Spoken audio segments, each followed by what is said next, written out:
Everybody. We've just about survived our first full week of digital learning. This morning, I want to take just a quick chance to look back at what we've done and where we've been this week, add the very last piece, and then that'll represent completion of our first segment of digital learning.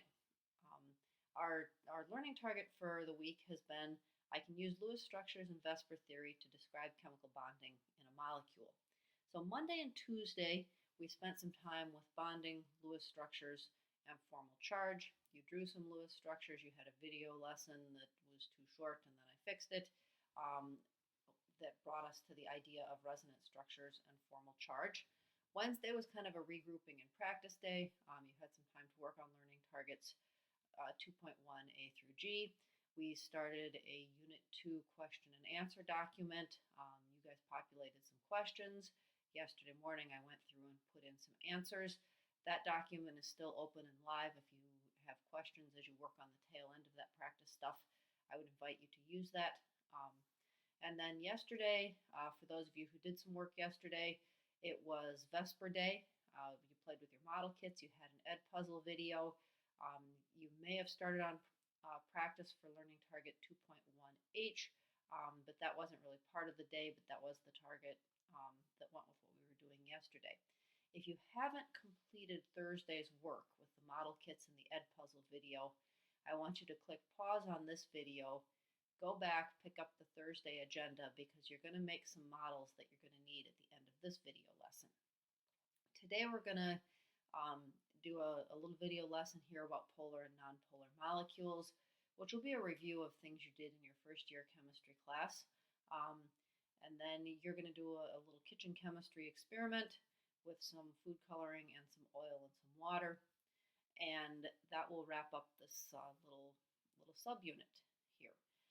Monday will be a practice and study day to make sure you've done your practice problems and you know everything you need to know about learning target 2.1.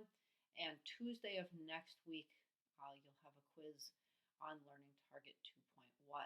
So that's where we've been and where we're headed in the most immediate future here.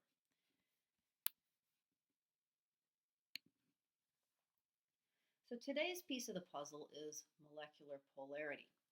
In order to understand molecular polarity, we have to backtrack and just remember about polar bonds. A polar bond represents an uneven sharing of the electrons.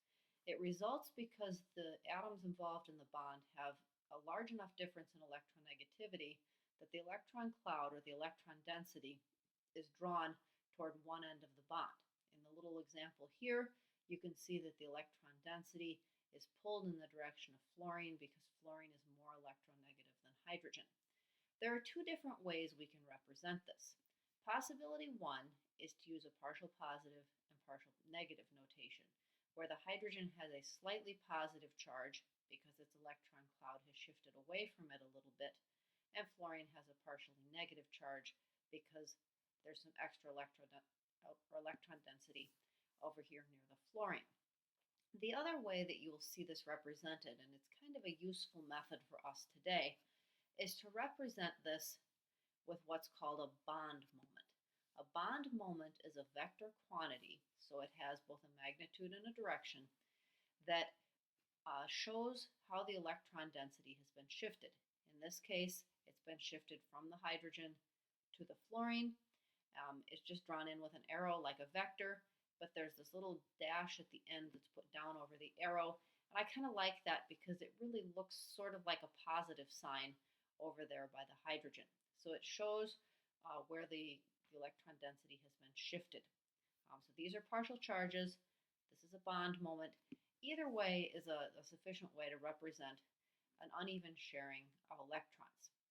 So that's the idea of polar bonding that we talked about on Tuesday. That's not a new idea. Polar bonds can sometimes result in a polar molecule.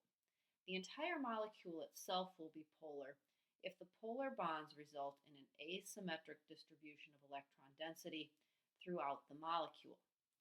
Or in other words, as a result of the shifted electron clouds, the molecule has a positive end and a negative end. Our very simple molecule up here that helped us look at polar bonds also happens to be a polar molecule because this end of the molecule is carrying a negative charge, this end of the molecule is carrying a partial positive charge, so this thing has a positive end and a negative end. The way that scientists measure whether a molecule is polar or not is they measure a quantity called the dipole moment, and it's given the symbol mu. It's the extent to which a molecule will align itself with an electric field, or an actual quantitative measurement of how polar a molecule is. Here we have some pictures of some polar molecules. This is the measurement of the dipole moment. They take the molecules and they put them between a negative plate and a positive plate, and they measure how well do those molecules align with the positive and negative electric field. So you can see these little molecules are tipping to put their positive end toward the negative plate, their negative end toward the positive plate, but they aren't perfectly aligned. The more closely aligned they are with the electric field, the more polar the molecule is. This next little picture is showing how polar molecules interact with one another, that if two polar molecules are side by side, they will line themselves up so that the negative of one molecule is pointed toward the positive of another. And this last little picture shows a polar molecule in the presence of some ions. The negative ions are drawn to the positive end of the molecule. The positive ions are drawn to the negative end of the molecule. And this is actually how water serves to dissolve ionic compounds.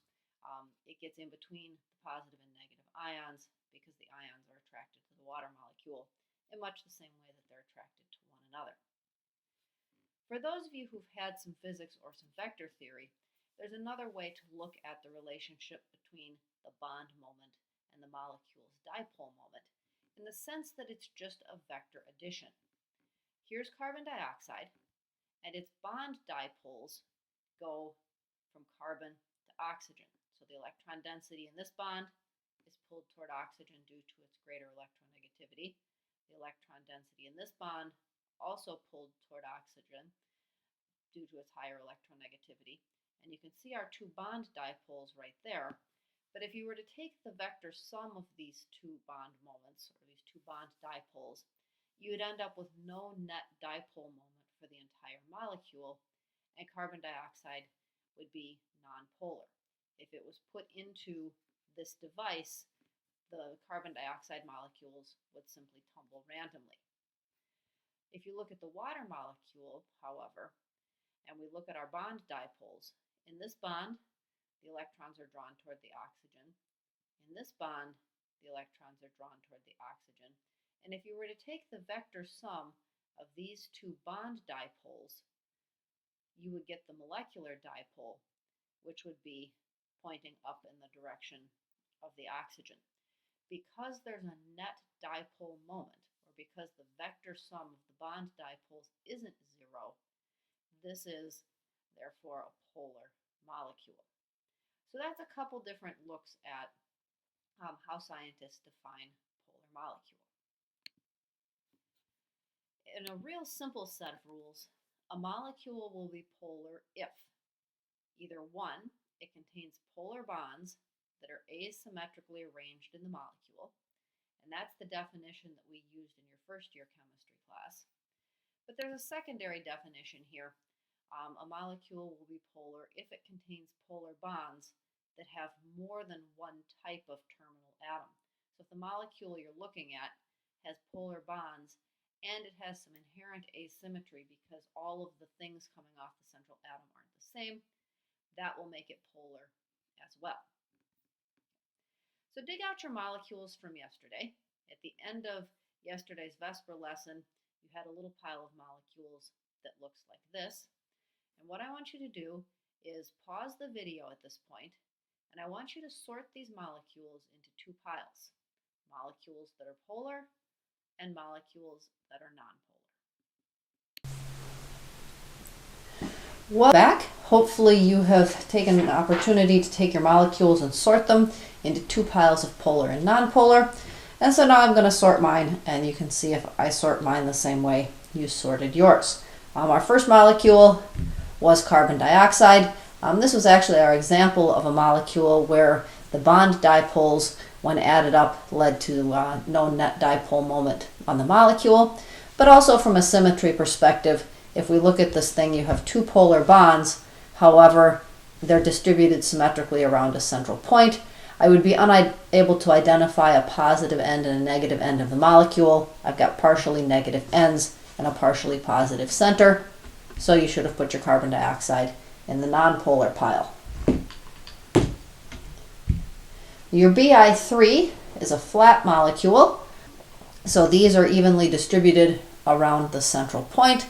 So this is another molecule where the net dipoles on the bonds would add to 0, giving you no dipole moment, and so that's a nonpolar molecule.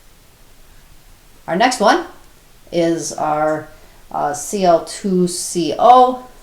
This molecule is a flat molecule, although it's one of those molecules where the things coming off the central point aren't all the same. This molecule has kind of an oxygen end and a chlorine end, so this molecule under criteria number 2 falls into the category of polar. It's a molecule that has different elements at the end of the terminal atoms and resulting in some asymmetry. Water, of course, is your classic polar molecule. Here's the positive end of the water molecule. Here's the negative end of the water molecule. So we'll put it up here in the polar pile. NH3 has a nitrogen and 3 hydrogens. If we kind of tip it up on end like that, we can see that this surface right here would be the positive end of the molecule. The nitrogen would be the negative end of the molecule.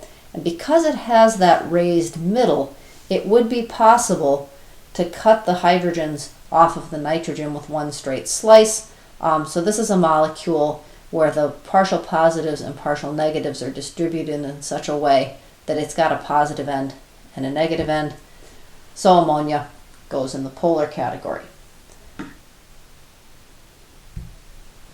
This molecule here has a perfectly symmetric distribution of the bromines around the carbon. We'll put it over there. And lastly, our CHI3. This is an example of a molecule that, despite its asymmetric distribution of the parts, all of the bonds are nonpolar. Iodine and carbon actually have exactly the same electronegativity on your chart in your book, and the carbon-hydrogen difference isn't enough to be significant. So despite the asymmetry of this molecule, it actually gets thrown into the nonpolar pile as well, because it has an asymmetric distribution of non-polar bonds. And so it doesn't meet the first criteria for polar molecules, that being that it needs to have a polar bond. From here, it's time for you to work on your digital learning portfolio. You'll find a quick little lab in there. And then once you have that done, you're welcome to start working on practice for Learning Target 2.1. Or if you want to leave that, that's just fine as well.